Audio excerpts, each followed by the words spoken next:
Hello everyone, स्वागत है आप सभी का स्टेप टू सक्सेस क्लासेस में। डेली करंट अफेयर्स की सीरीज में आज के वीडियो में हम लोग 9 और 10 जुलाई का करंट एक साथ डिस्कस कर रहे हैं। बाकी हम लोग जो भी क्वेश्चंस डिस्कस कर रहे हैं वो सारे पीडीएफ के फॉर्म में फ्री ऑफ कॉस्ट अवेलेबल है टेलीग्राम ग्रुप के थ्रू। ये टेलीग्राम ग्रुप का यहाँ पे यूजर नेम दिया हुआ है, ताकि नीचे जो वीडियो डिस्क्रिप्शन लगा हुआ है उस वीडियो डिस्क्रिप्शन में भी टेलीग्राम का लिंक दिया हुआ है, वहां से भी आप टेलीग्राम ग्रुप ज्वाइन करके ये सारे क्वेश्चंस का फ्री पीडीएफ ले सकते हैं। इसके अलावा मई महीने का जो है करंट अफेयर्स का पूरा वीडियो है वो चैनल पे अवेलेबल है। ठीक है, उसी तरह से आपको कुछ दिन में जून महीने का भी करंट अफेयर्स का फुल वीडियो मिल जाएगा, तो आप वो वीडियोस भी देख सकते हैं। और वैसे ही मई महीने की और जून महीने की मैगजीन भी जो है वो रेडी है, तो वो मैगजीन भी आप लोग ये टेलीग्राम ग्रुप के थ्रू मैगजीन ले सकते हैं, जिसमें उस सारे क्वेश्चन के आंसर और उनकी जो भी रिलेटिव डिटेल है वो सारी डिटेल उसमें दी हुई है। और ये सारा कुछ जो करंट से रिलेटेड स्टफ है सारा कुछ फ्री ऑफ कॉस्ट है, इसका कोई चार्ज नहीं है। ठीक है, तो वहां से आप ले सकते हैं। स्टार्ट करते हैं अपने आज के पहले क्वेश्चन से।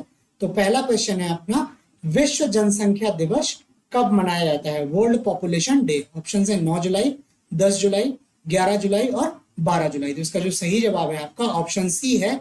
ये प्रति वर्ष 11 जुलाई को विश्व जनसंख्या दिवस के रूप में मनाया जाता है। ठीक है, इस दिवस को मनाने का जो उद्देश्य है वो है दुनिया भर में जनसंख्या के मुद्दों के बारे में जागरूकता फैलाने के लिए मनाया जाता है। ठीक है, बाकी इस वर्ष का जो जनसंख्या दिवस है उसकी जो थीम है, ठीक है, विषय है, उसका थीम जो है वो है लैंगिक समानता की शक्ति को उजागर करना, हमारी दुनिया की अनंत संभावनाओं को खोलने के लिए महिलाओं और लड़कियों की आवाज को ऊपर उठाना। ये इस वर्ष के विश्व जनसंख्या दिवस की थीम है। ये थीम आपको दिवस की हर बार इसलिए बताई जाती है बिकॉज जैसे ये विश्व जनसंख्या दिवस है तो अपने आप में एक इंपॉर्टेंट दिन है। ठीक है, तो ऐसे दिन की थीम भी कई बार आपसे पूछ ली जाती है 4 ऑप्शंस देके, तो इसलिए आपको पता होना चाहिए कि थीम उसकी क्या है।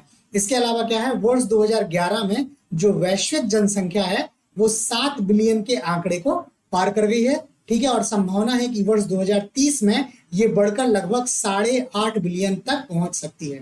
ठीक है, इसकी 2030 में 8.5 बिलियन होने की संभावना है। अगला क्वेश्चन देखते हैं। अगला क्वेश्चन है, राष्ट्रीय हरित न्यायाधिकरण एनजीटी का कार्यवाहक अध्यक्ष, ठीक है, नियुक्त किया गया है। ऑप्शन है आपके पास अजय कुमार गोयल, अजय बंगा, पी वासुदेवन और शिव कुमार सिंह। तो इसका जो सही जवाब है ऑप्शन डी है। ये शिव कुमार सिंह जी जो हैं ये राष्ट्रीय हरित न्यायाधिकरण या नेशनल ग्रीन ट्रिब्यूनल के कार्यवाहक अध्यक्ष जो हैं नियुक्त हुए हैं। एक्चुअल में अभी तक जो अध्यक्ष थे वो अजय कुमार गोयल जी थे, किंतु इनकी सेवानिवृत्ति हो गई है। इनकी सेवानिवृत्ति के बाद ये शिव कुमार सिंह जी जो हैं एनजीटी के कार्यवाहक अध्यक्ष अभी बने हैं। बाकी अजय बंगा जी हैं, ये काफी चर्चित हैं, ये वर्ल्ड बैंक के जो हैं वो अध्यक्ष बने हुए हैं। इसके अलावा पी वासुदेवन जी का नाम अभी हम लोगों ने कल के करंट अफेयर्स में ही डिस्कस किया था। ये आरबीआई में एग्जीक्यूटिव डायरेक्टर के पद पे नियुक्त हुए हैं। ठीक है, तो ये चारों ऑप्शंस हो गए। ये जो बता दिया है कि आदर्श कुमार गोयल की सेवानिवृत्ति के बाद है, और ये अभी जो शिव कुमार सिंह जी हैं ये नेशनल ग्रीन ट्रिब्यूनल में न्यायिक सदस्य के रूप में, जुडिशियल मेंबर के रूप में ये ऑलरेडी कार्यरत थे। इसके पहले जो शिव कुमार सिंह जी हैं ये सुप्रीम कोर्ट ने भारतीय पुरातत्व सर्वेक्षण की टीम द्वारा किए गए उत्खनन कार्य की निगरानी के लिए उन्हें राम जन्मभूमि अयोध्या फैजाबाद का पर्यवेक्षक नियुक्त किया था। ये शिव कुमार सिंह जी इस कार्य में पर्यवेक्षक का भूमिका जो है निभा चुके हैं। कुछ देख लेते हैं राष्ट्रीय हरित न्यायाधिकरण के बारे में। तो इसकी जो स्थापना हुई है ये पर्यावरणीय विवादों के प्रभावी और शीघ्र निपटान के लिए, इफेक्टिव एंड क्विक डिस्पोजल, ठीक है, उसके लिए राष्ट्रीय हरित न्यायाधिकरण अधिनियम 2010 के तहत की गई थी। और इनकी जो स्थापना हुई है वो हुई है 18 अक्टूबर 18/10/2010 को। एनजीटी की जो स्थापना हुई है वो 18/10/2010 को हुई है। ठीक है, ये क्वेश्चन आपसे पूछा जाता है कि एनजीटी की स्थापना कब हुई थी, तो 18 अक्टूबर 2010 को इनकी स्थापना हुई थी। बाकी जो है केंद्र सरकार क्या है, भारत के मुख्य न्यायाधीश के परामर्श से एनजीटी के अध्यक्ष की नियुक्ति करते हैं। यह भारत में पर्यावरण संरक्षण और वनों और अन्य प्राकृतिक संसाधनों के संरक्षण से संबंधित मामलों को संभालता है। बाकी कुछ और बता दूं आपको कि एनजीटी की जो प्रिंसिपल बेंच है, एनजीटी की जो प्रिंसिपल बेंच है वो नई दिल्ली में बैठती है। ठीक है, और इसके अलावा इनकी चार क्षेत्रीय बेंचेस भी हैं, जिसमें एक इनकी सेंट्रल जोन है, एक इनका ईस्टर्न जोन है, एक इनका साउदर्न जोन है और एक इनका वेस्टर्न जोन है। तो ये सेंट्रल जोन जो बैठता है ये आपका भोपाल में बैठता है, ईस्टर्न जोन जो है वो आपका कोलकाता में है, सदर्न जोन जो आपका है वो चेन्नई में है, और आपका वेस्टर्न जोन जो है वो आपका पुणे में बैठता है। तो इस तरह एनजीटी की एक प्रधान पीठ है और 4 क्षेत्रीय पीठें हैं। ये भी क्वेश्चन आपसे पूछा जाता है कि एनजीटी की 4 क्षेत्रीय पीठें कौन कौन सी हैं। तो ये याद कर लीजिएगा कि 4 पीठ ये हैं और इनके हेडक्वार्टर कहाँ पे हैं, भोपाल, कलकत्ता, चेन्नई और पुणे। इस तरह से भी क्वेश्चन आपसे पूछ लिए जाते हैं। अगले क्वेश्चन पे चलते हैं। अगला क्वेश्चन है, हाल में ग्लोबल क्राइसिस रिस्पांस ग्रुप के चैंपियंस ग्रुप में कौन सा देश जो है वो शामिल हुआ है? ऑप्शन है आपके पास भारत, रूस, यूएई और चीन। तो इसका जो सही जवाब है ऑप्शन ए है। ये जो चैंपियंस ग्रुप में है भारत अभी हाल में शामिल हुआ है। ठीक है, चैंपियंस ग्रुप में जो है भारत देश शामिल हुआ है। ये क्या है? ग्लोबल क्राइसिस रिस्पांस ग्रुप का गठन मार्च 2022 में संयुक्त राष्ट्र के जो महासचिव हैं उनके द्वारा किया गया था। ये जो समूह है ये 32 सदस्यीय समूह खाद्य सुरक्षा, फूड सिक्योरिटी, ऊर्जा और वित्त पोषण की परस्पर जुड़ी चुनौतियों का समाधान सुनिश्चित करता है।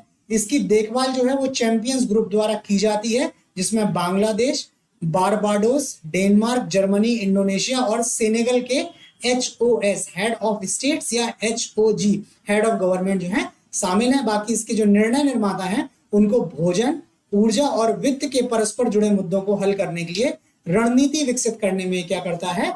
मदद करता है। ठीक है, ये ग्रुप जो क्या करता है इसमें मदद करता है। अगला क्वेश्चन देखते हैं।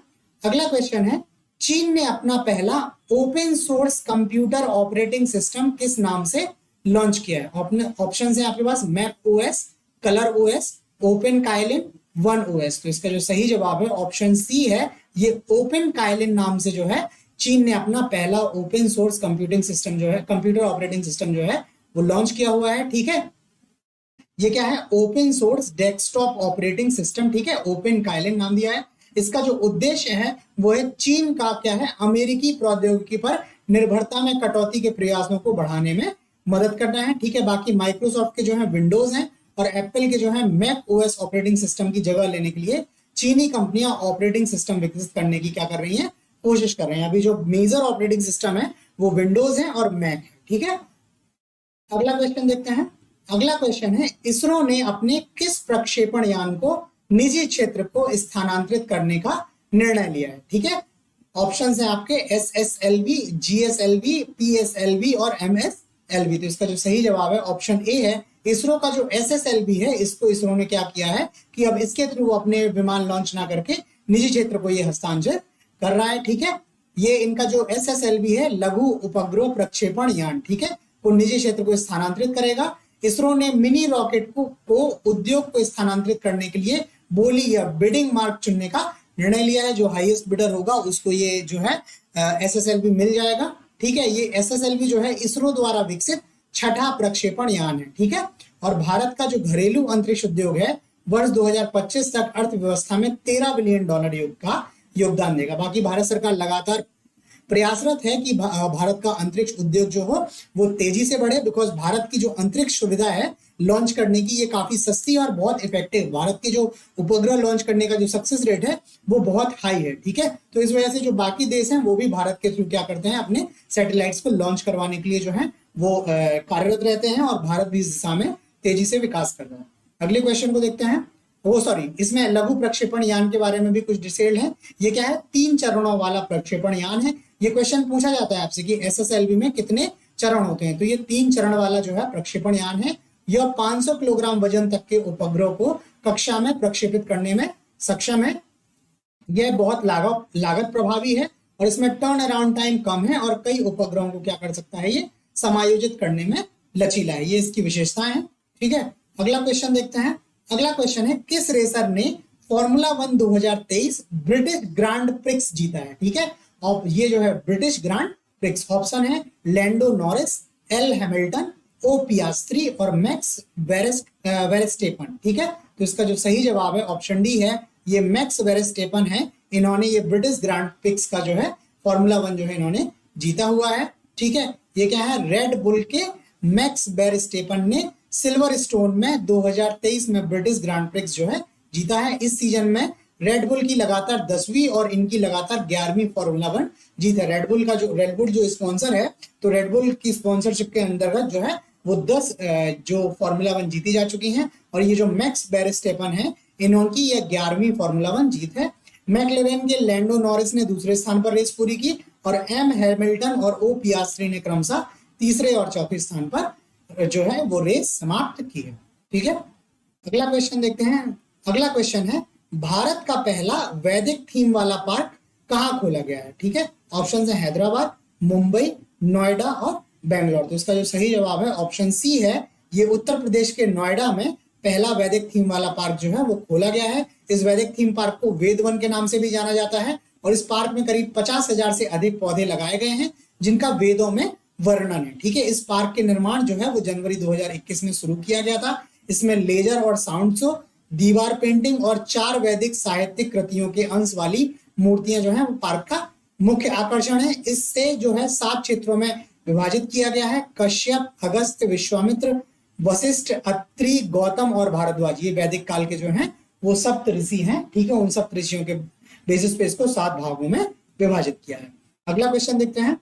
अगला क्वेश्चन है, भारत और अमेरिका द्वारा ऑपरेशन ब्रॉडर स्वॉर्ड, ठीक है, ऑपरेशन ब्रॉडर स्वॉर्ड किस लिए चलाया जा रहा है? ऑप्शन है अवैध घुसपैठ के लिए, अवैध और खतरनाक दवाओं की रोकथाम के लिए, ड्रग्स की रोकथाम के लिए और आतंकवाद की रोकथाम के लिए। तो इसका जो सही जवाब है ऑप्शन बी है, ये ऑपरेशन ब्रॉडर स्वॉर्ड है जो ये अवैध और खतरनाक दवाओं की रोकथाम के लिए जो चलाया गया है। ये ऑपरेशन जो है वो भारत और अमेरिका का क्या है, संयुक्त जो है ऑपरेशन है। इसमें क्या है, अवैध और खतरनाक दवाओं के अंतरराष्ट्रीय शिपमेंट को रोकने के लिए चलाया जा रहा है। ऑपरेशन ब्रॉडर स्वॉर्ड जो है एक विशेष द्विपक्षीय बहु एजेंसी प्रवर्तन ऑपरेशन है जो अंतरराष्ट्रीय मेल प्रणाली का उपयोग करके भेजे गए अवैध फार्मास्यूटिकल्स, उपकरणों या पूर्ववर्ती रसायनों को क्या करेगा, लक्षित करेगा। ऑपरेशन के दौरान जांचकर्ताओं ने भारत में आने वाले 1500 से अधिक शिपमेंटों की जांच की है। लगभग 500 उत्पादों को क्या है, संसाधित या प्रोसेस किया हुआ है।